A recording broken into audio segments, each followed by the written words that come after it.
नमस्कार, मेरा नाम मनदीप पुनिया है। आप देख रहे हैं गांव सवेरा।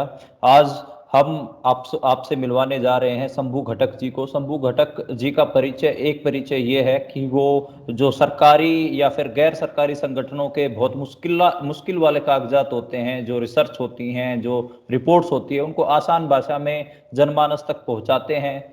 साथ में वो भारत की जो कृषि अर्थव्यवस्था है, रूरल अर्थव्यवस्था है, जो लेबर का पूरा है, फूड सिक्योरिटी का जो मामला है, हंगर का जो मामला है, उन सब मामलों पे बड़ी बारीकी से नजर रखते हैं। चाहे वो यूएन की कोई रिपोर्ट आए या फिर सरकारी कोई रिपोर्ट आए, एनएसओ का कोई रिपोर्ट आए, सब पर बड़ी बारीकी से नजर रखते हैं और उसको तोड़कर आम आम लोगों तक पहुंचाते हैं। और उनकी आप देखेंगे कि जो अर्थव्यवस्था है और जो इकोनॉमिक्स है, इसके ऊपर बहुत अच्छी पकड़ है। आप आज हमारे साथ जुड़े हैं। जो किसानों की इनकम है और जो खेती बाड़ी, जो अर्थव्यवस्था है खेती बाड़ी की, उसको हम उनसे समझेंगे और उनसे जानेंगे कि क्या सच में किसानों की इनकम डबल हुई है। इस तरीके के तमाम तरीके के सवाल होंगे। शंभू जी, पहला सवाल आपसे मैं पूछना चाहूंगा कि प्रधानमंत्री 2016 में कहते हैं, भारत के प्रधानमंत्री श्री नरेंद्र मोदी जी, कि 2022 तक किसानों की आय दुगनी कर देंगे। तो अभी एक साल बाकी है हालांकि 2022 आने में, लेकिन आ ही गया है। तीन चार महीने बाकी हैं। आपको क्या लगता है कि जो हमारी जो इंडियन जो एग्रीकल्चर इकोनॉमिक्स है और जो इंडियन एग्रीकल्चर सेक्टर है, उसमें फार्मर्स की जो इनकम है, सच में ही क्या वो दुगनी हुई है या फिर वो बढ़ी है, या फिर हम देख रहे हैं कि, या फिर हम इसमें डिक्लाइन देख रहे हैं? इसके ऊपर मेरा ये सवाल रहेगा आपसे। नमस्ते मनदीप जी। और मैं आपको धन्यवाद कहना चाहता हूं कि आपने अपने शो में मुझे बुलाया। और मैं आपको ये कहना चाहता हूं कि आज मैं ये जो किसानी के ऊपर जो बोलने वाला हूं, ये मैं रिसेंटली जो है एनएसओ की एक रिपोर्ट निकली है, वो इसका नाम है situation assessment survey of agricultural households. इसी के आधार पे मैं अपनी बात रखूंगा। ये जो सर्वे हुआ था, ये क्रॉप ईयर 2018-19 में हुआ था, यानी कि आपका जुलाई 2018 से लेके जून 2019 के बीच में ये जो है उस बीच में किसानों की जो आय की परिस्थिति थी उस पे है। और ये सर्वे का जो ड्यूरेशन था, जिस टाइम पे फील्ड विजिट वगैरह हुआ था, वो जनवरी 2019 से लेके दिसंबर 2019 के बीच में हुआ था। तो बेसिकली इसका मतलब ये है कि किसानों को पूछा गया था कि आपने पिछले क्योंकि ये 2 विजिट के आधार पे हुआ था, तो किसानों को विजिट में के दौरान पूछा गया था कई सवाल। एक तो है इनकम के ऊपर, डेट के ऊपर, बहुत सारी चीजों के ऊपर। तो बेसिकली मैं ये कहना चाहता हूँ कि हम ये जो सर्वे है, इस सर्वे में जो है कि किसान नहीं, किसान हाउस होल्ड, मतलब जो है कि फार्मिंग हाउस होल्ड के ऊपर आपको जो है इंफॉर्मेशन पूरे मिलेगा। का पूरा और परिवार, किसान परिवार, हाँ पूरे का पूरा। जी, और एक परिवार का अगर नेशनल लेवल पे देखा जाए तो उसका एवरेज साइज है 4.5। तो वैसे आधा आदमी तो होता नहीं है, बट उसको एवरेजिंग अगर आप करते हैं एट द नेशनल लेवल तो वो 4.5 निकल के आता है। तो अभी हम लोग रिसेंटली जो बात करेंगे कि एवरेज एक किसान परिवार महीने में, मतलब 2018 से 19 क्रॉप ईयर के बीच में महीने में वो कितना कमाता था। तो एक तो तरीका है कि वो जो है कि अपना जो कुल इनकम है, कुल जो आय है, वो उसके बहुत सारे स्रोत हैं, सोर्सेस हैं। तो एक तो है कि वो कुछ कुछ जो है वो एज एन एग्रीकल्चरल लेबरर, या तो वो या उसके परिवार का काम करने वाला कोई आपका, वो उस एग्रीकल्चरल लेबरर के रूप में वो आय करता था। कुछ जो है कि वो अपना जो लैंड है, या ठीक है, जिसको आप कहते हैं पॉजेस्ड लैंड जो है, वो पॉजेस्ड लैंड का एक हिस्सा उसने शायद किसी को रेंट पे दे दिया हो। ये ओरल भी हो सकता है या रिटन रेंट भी हो सकता है, उस टाइप का। तीसरा जो है कि जिसको आप कहते हैं कल्टीवेशन, यानी क्रॉप प्रोडक्शन। तो वहां से उसकी कितनी आय होती है। तो जी एक वो, फिर चौथा जो है कि आपका जो एनिमल फार्मिंग जैसे डेयरिंग हुआ या दूसरे कुछ चीजें हुई, वहां से उसकी को कितना आय मिला। जी तो एक वो हो गया। चौथा ये है कि नॉन फार्म बिजनेस, मतलब खेती किस, मतलब ये जो एग्रीकल्चरल सेक्टर नहीं, नॉन एग्रीकल्चरल सेक्टर से, नॉन हम्म फार्म बिजनेस से कितना आय हुआ। तो इन सब को जोड़ के जो हम्म आपका आय होता है उसको हम्म, हम लोग फार्म हाउस होल्ड का इनकम कह सकते हैं। ठीक है। जी अगर आप देखेंगे कि 2012-13 में उस हम्म टाइम पे जो है कि वो रेंट से कितना इनकम हुआ, हम्म और वो डेटा इकट्ठा नहीं हुआ था। हम्म तो हमें जो करना पड़ेगा कि इस साल वाले जो आय है उसमें से फिर रेंट इनकम को घटा के फिर आप कंपेयर कर सकते हैं। अगर जी उस टाइप से अगर आप कंपेयर करेंगे तो नॉमिनल टर्म्स में 56.9% इजाफा हुआ। और जी अगर उसके बाद अगर हम लोग अगर सिर्फ जो है कि कॉस्ट ऑफ कल्टीवेशन से जितना आपका इनकम हुआ उसको भी आप कंपेयर कर सकते हैं। हम्म अगर हम लोग जो है कि सीधी बात रखते हैं कि हम लोग जो है कि कॉस्ट भी बढ़ा, कॉस्ट ऑफ लिविंग बढ़ा, ठीक है।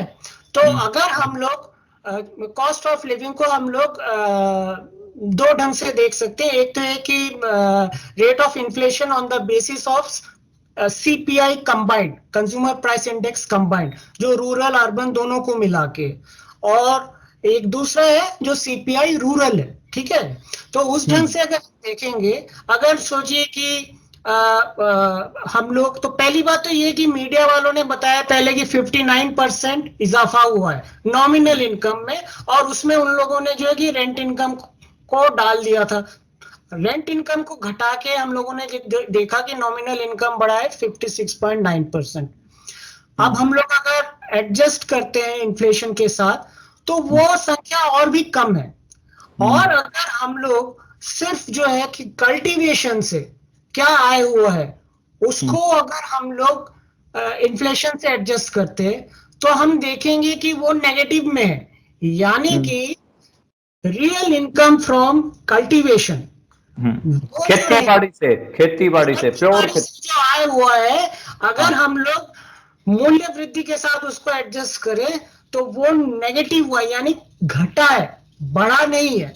जी तो एक्चुअली में फिर ये टोटल इनकम बढ़ा किससे है? आज टोटल इनकम अगर इन्फ्लेशन एडजस्टेड भी है, अगर वो बढ़ा है, वो किससे बढ़ा है?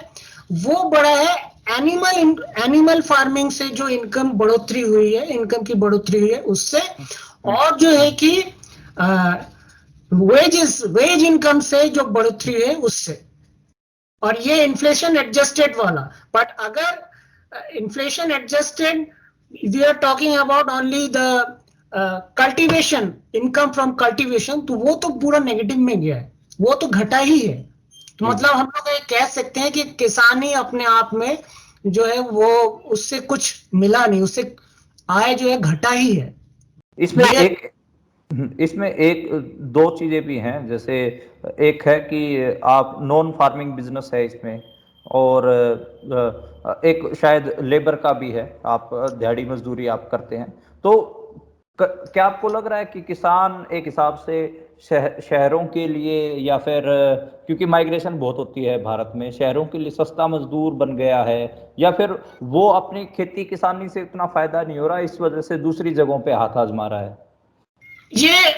देखिए वहां पे हम लोग डायरेक्टली एग्रीकल्चरल हाउस होल्ड का जो डेफिनेशन है उसमें ये बताया गया है कि एक तो है कि जो 2018-19 का जो डेफिनेशन है वो है कि वो कम से कम आपका जो मतलब जो आपका जो क्रॉप प्रोडक्शन से वो 4,000 रुपए कमाएगा इस हम्म पीरियड के अंदर।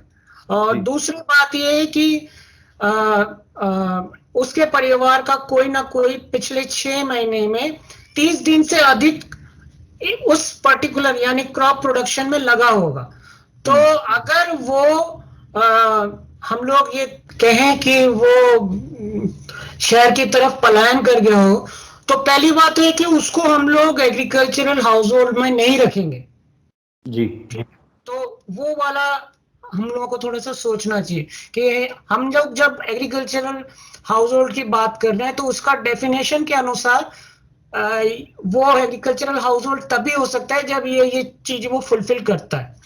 हाँ, पर ये जरूर है कि अगर आपका कल्टीवेशन से जो आय है और वो रियल सेंस में, नॉमिनल सेंस में, रियल सेंस, रियल मतलब प्राइस एडजस्टेड सेंस में, तो फिर वो जो है ही और she is more dependent on wage income. ठीक है, या तो वो दूसरों के वहां पे काम करता है, या फिर ऐसा हो सकता है कि वो रेंट जो मिलता है उसको वो खुद खेती बाड़ी छोड़ ही दिया है। ठीक है, वो जो है कि अपना रेंट जो है किसी बड़े किसान को दे देता है और उसी से वो पैसा कमाता है। ठीक है, तीसरा बात ये हो सकता है कि वो कुछ दूध बेचता है या कुछ इस टाइप का पशुपालन में से उसको आय मिलता है। यानी कि है कि क्योंकि उसका जो आय खेती बाड़ी से होता था वो उसमें उसका मतलब वो कम होता जा रहा है। जी।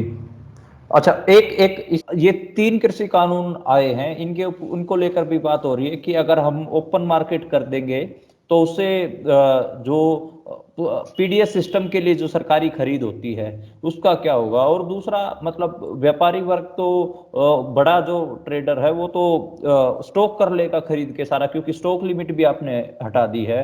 और फिर वो मनचाही दाम में बेचेगा, किल्लत पैदा करके, नकली किल्लत पैदा करेगा मार्केट में। तो आपको क्या लगता है कि पीडीएस सिस्टम पे खाद्य सुरक्षा के, हंगर भुखमरी के मामले में इन 3 कृषि कानूनों का कैसे और क्या असर पड़ेगा? एक जो कानून है उसमें जिसमें आप स्टॉक लिमिट को लेके बात की गई है, तो essential commodity act, essential commodities amendment act जो है जिसमें संशोधन किया गया है वो एक्चुअली में बहुत बार पहले भी संशोधित हुआ था। बट बात यह है कि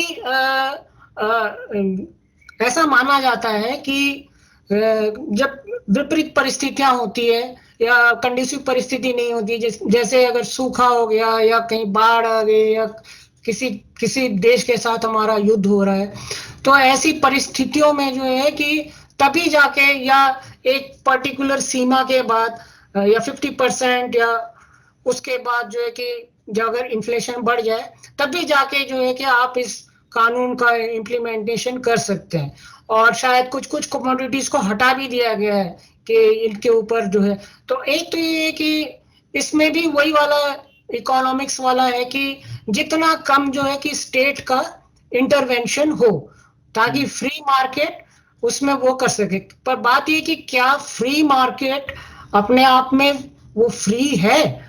क्या वो मतलब क्या लोग, मतलब हम जैसे लोग, हम और आप जैसे लोग, क्या हम लोग लोगों के पास ऑप्शन भी है या नहीं? हमें तो दुकानदार जिस दाम में बेचेगा हम उसी दाम में खरीदेंगे। हमारे पास कितना ज्यादा ऑप्शन है? बहुत कम ऑप्शन है। जब चारों तरफ अगर कोई भी चीज का दाम बढ़ने लगेंगे तो हम लोग फिर क्या करेंगे? हमारे पास ऑप्शन का है फिर। जी। तो उससे जो है कि वो भी तो आपका एक्सेस टू फूड, उससे भी तो मतलब अगर आपका इस टाइप का संशोधन हो कि जिससे जो है स्टेट इंटरवेंशन कम हो जाए, दाम बढ़ने लगे फिर भी सरकार कुछ ना करे, in that case food insecurity वाला प्रॉब्लम तो अराइज होता ही है।